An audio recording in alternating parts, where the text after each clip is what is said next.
If you always fall for the people who didn't choose you, or if you find yourself wanting friendships that they leave you or reject you, then this video is for you. Because let me tell you something, it is not bad luck, it is also not normal. This runs far deeper than that. This is a pattern, this is a wound, a story you have been unconsciously repeating. And until you see it, you will keep living the same story, and also you will keep making the same mistakes. Let me tell you, the truth is much more deeper than what you think. Your brain is actually wired in a way that makes you anger for the people who gives you the least certainty. Which means the reason you keep attaching yourself to unavailable people was never random at all. You know, with an available pupil, there's all the time a gap, a space between who they are and who could have they be, between the relationship that you have and the relationship that you built in your head as a fantasy. Let me tell you, you are not falling in love with them.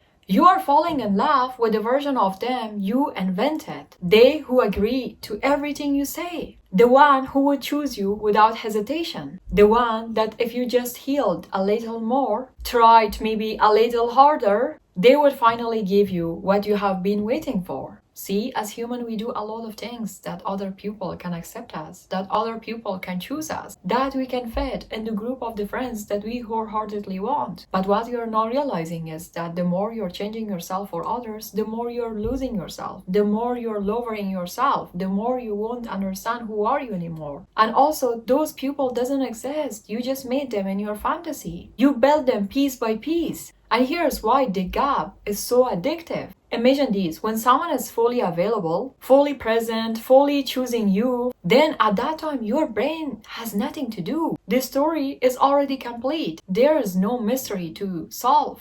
No person to figure it out, no one to shrink yourself, no one to please. Then at that time your brain needs to start working. At that time your brain, it starts filling the blanks. It starts writing a story. It starts building a future out of crumbs and almost moments and one good day that you have replayed 100 times. And you know, the more your brain invests in that story, the more attached you become.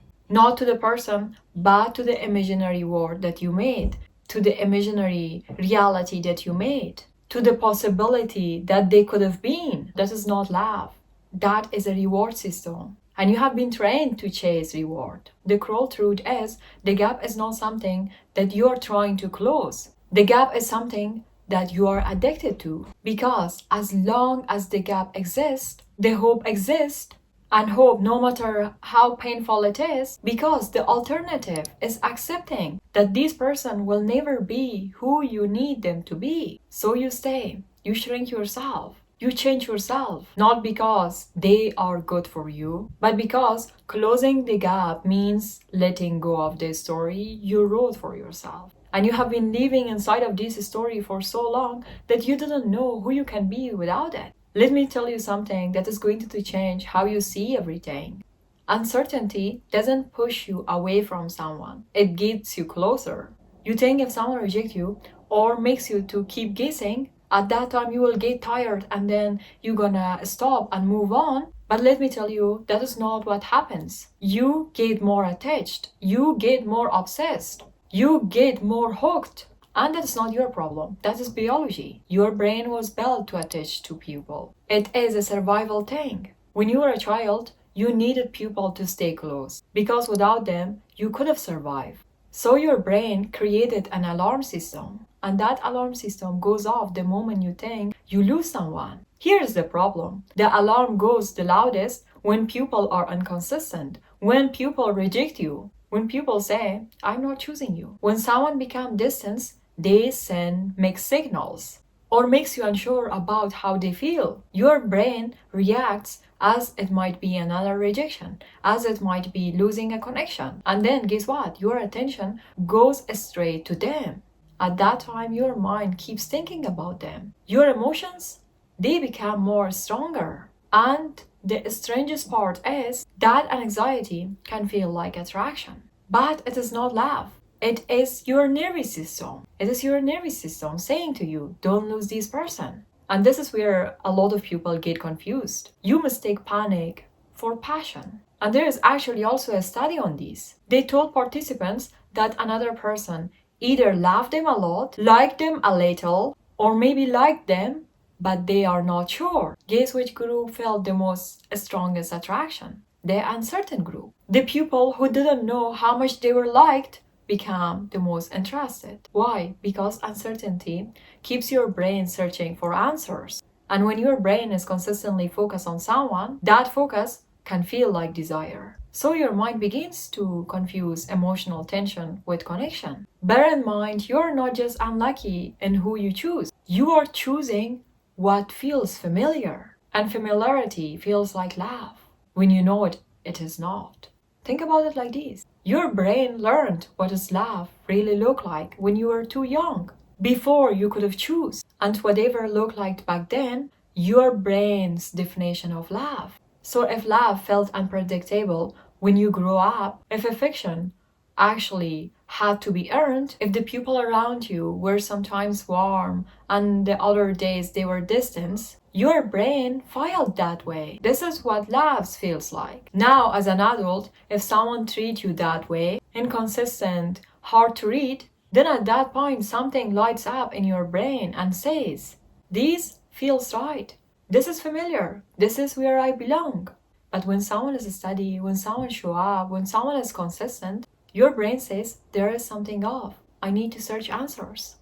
This is not familiar. This feels too easy. I cannot trust it. You are not choosing people. You are choosing a feeling you recognize. And the most painful part is this. You will push away the people that they are actually good for you, because they didn't match the template that you were given as a kid. You didn't need to be surrounded by the people who feels like home. You need to be surrounded by the people who gives you peace over chaos. And those two things are always not in the same place. There is another hidden reason this pattern continues. Sometimes people accept rejection before it happens. Deep down, they believe that they are not worthy, that people won't choose them. People I like, they will never like me back. I don't deserve certain people in my life. When that belief exists, your brain needs to go and search for proof. You're not seeing reality clearly. You're seeing the story that you already decided that was true. And then, you start acting like the rejection already happened. You all the time protect yourself from the possible rejection. When you do this, then the people around you, they will feel distance. At that point, when they back away, then you're gonna say, I know it. Nobody ever likes me. Nobody ever chooses me. I'm not worthy. I didn't have friends. But the truth is something else. They didn't reject you. You rejected yourself first. And then guess, you blame them for it.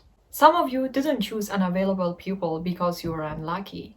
You choose them because they are safe. When we attract people based on our wounds, then think you all the time need safety. If you invest in a friendship that never show up fully for you, you'll never actually have to risk being truly known or being truly seen. No real risk. You get to want someone, feel something, call it love, without ever showing up as your full, as your real self. That fantasy never rejects you because you never let it to get close enough.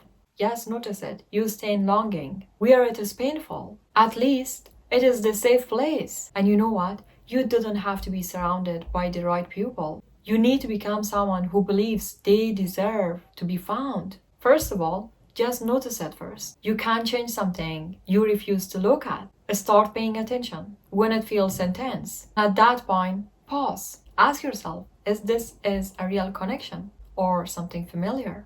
Step 2.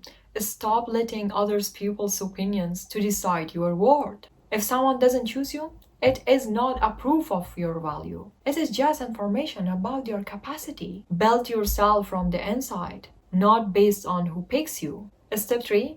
Be suspicious of instant obsession. When attraction feels overwhelming immediately, there is a sign that you should slow down, not speed up. Step 4. Look at where it started. What did love look like when you were growing up? Was it steady and safe? Or did you have to work for it? Because whatever you have been learned back then, your heart is still looking for it. The next step, question the story you're telling yourself. People never choose me. Is that actually true? Or have you just been looking for evidence that it is? You're allowed to question the story. You're allowed to write another one.